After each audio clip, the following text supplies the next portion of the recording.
ഇടുക്കി ഗ്രാമ്പിയിൽ ദിവസങ്ങളോളം ജനത്തെ ഭീതിയിലാക്കിയ കടുവയെ വെടിവെച്ചു കൊന്നു. മയക്കുവെടി ദൌത്യത്തിനിടെ വനവകുപ്പ് ഉദ്യോഗസ്ഥർക്ക് നേരെ ചാടിയ കടുവയ്ക്ക് നേരെ സംഘം വെടിയുതിർക്കുകയായിരുന്നു.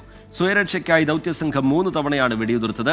രാഹുൽ വിജയൻ കട്ടപ്പനയിൽ നിന്ന് വിവരങ്ങളുമായി ചേരുന്നുണ്ട്. രാഹുൽ, ഈ കടുവയുടെ ആരോഗ്യനില മോശമായ നിലയിലായിരുന്നു. മയക്കുവെടി തന്നെ താങ്ങുമോ എന്നുള്ള സംശയം വനവകുപ്പിനുണ്ടായിരുന്നു. അതിനിടയിലാണ് ഈ ദൌത്യസംഘത്തിന് നേരെ കടുവ ചാടിയടുക്കുന്ന നിലയുണ്ടായത്. പ്രാണരക്ഷാർത്ഥം എന്ന നിലയിൽ 3 തവണ മയക്കുവെടിക്ക് പുറമെ വെടിയേറ്റിട്ടുണ്ട് കടുവയ്ക്ക്. ഇതാണോ മരണകാരണം എന്ന നിലയിലാണോ ഇപ്പോൾ മനസ്സിലാക്കുന്നത്? വനംവകുപ്പ് വിശദീകരിക്കുന്നത് എന്താണ്, രാഹുൽ?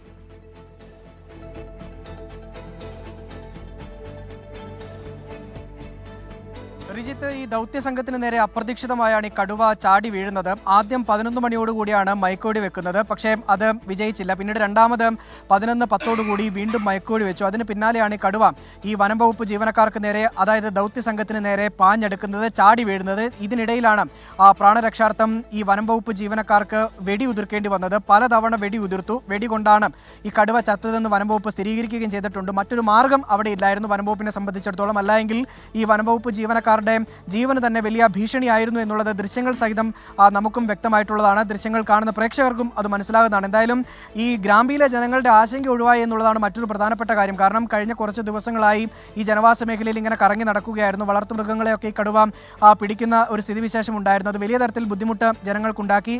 ഈ തോട്ടം തൊഴിലാളികളായ സാധാരണക്കാരാണ് ഇവിടെ ഉണ്ടായിരുന്നത്. അവർക്ക് ജോലിക്ക് പോലും പോകാൻ പറ്റാത്ത സാഹചര്യം പല ദിവസങ്ങളായിട്ട് ഇങ്ങനെ തുടരുകയായിരുന്നു. ഒടുവിൽ ഈ മയക്കുവെടി വെച്ച് പിടികൂടാൻ തീരുമാനിച്ചത് തന്നെ ഈ കടുവയുടെ ആരോഗ്യം പരിഗണിച്ചുകൊണ്ടാണ്. ആദ്യം കൂട് വെച്ച് പിടികൂടാനായിരുന്നു തീരുമാനം. പക്ഷേ കൂട്ടിൽ കയറില്ല. ഇതിന് കാലിനേറ്റ പരിക്ക് ഗുരുതരമാണ്. നടന്ന് കൂട്ടിൽ കയറാൻ കഴിയാത്തൊരു സാഹചര്യമുണ്ട്. അതുകൊണ്ട് മയക്കുവെടി വെച്ച് പിടികൂടി തേക്കടിയിൽ എത്തിച്ചു. അതായത് ഞാനിപ്പോൾ നിൽക്കുന്നത് തേക്കടിയിലാണ്. പെരിയാർ ടൈഗർ റിസർവിൻ്റെ ഭാഗമായിട്ടുള്ള ഏരിയയിലാണ്. ഇവിടെ എത്തിച്ച് ചികിത്സ നൽകി അതിൻ്റെ ജീവൻ രക്ഷിക്കാം, അതിൻ്റെ പരിക്ക് മാറ്റാം എന്നുള്ളതായിരുന്നു ആദ്യം കരുതിയിരുന്നത്. പക്ഷേ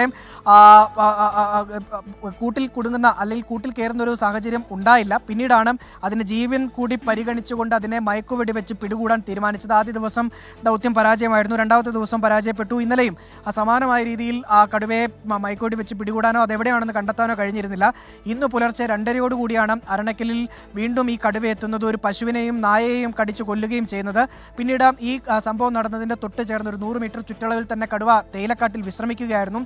ഉടൻ തന്നെ ദൗത്യസംഘം അവിടെ എത്തുകയും ഈ കടുവയെ ഡ്രോൺ ഉൾപ്പെടെ ഉപയോഗിച്ച് നിരീക്ഷിക്കുകയും കടുവയുടെ നിലയും സ്ഥിതിയും ഒക്കെ പരിശോധിച്ചതിന് ശേഷം മയക്കുവെടി വെക്കാൻ തീരുമാനിക്കുകയുമായിരുന്നു. അങ്ങനെ പിടികൂടാം എന്നായിരുന്നു ആദ്യം കരുതിയിരുന്നെങ്കിലും അത് ഫലം കണ്ടില്ല. പിന്നീട് മയക്കുവെടി വെച്ച് പിടികൂടി ചികിത്സ നൽകുക എന്ന തീരുമാനത്തിലേക്ക് വനംവകുപ്പ് പോവുകയായിരുന്നു. പക്ഷേ ശ്രമത്തിനിടയിൽ ദൗത്യസംഘത്തിന് നേരെ ചാടിയെടുത്ത കടുവയ്ക്ക് നേരെ വെടിയുതിർക്കേണ്ടി വന്നു. ഇപ്പോൾ ആ കടുവ ചത്തിരിക്കുകയാണ്. രാഹുൽ വിജയൻ വിശദാംശങ്ങൾ നൽകുകയായിരുന്നു.